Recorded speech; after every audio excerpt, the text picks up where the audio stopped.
Habari mtazamaji wa ITV Digital, karibu kwenye habari ambazo zimetufikia hivi punde.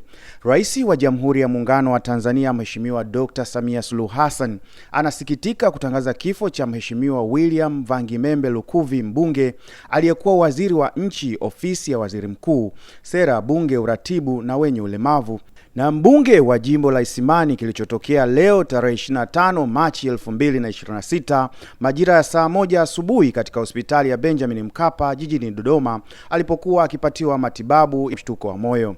Mheshimiwa Rais anatoa pole kwa Spika wa Bunge la Jamhuri ya Muungano wa Tanzania, familia, wananchi wa jimbo la Isimani, ndugu, jamaa na marafiki na Watanzania wote kwa msiba huo. Mungu ailaze roho ya marehemu Lukuvi mahali pema peponi. Amin.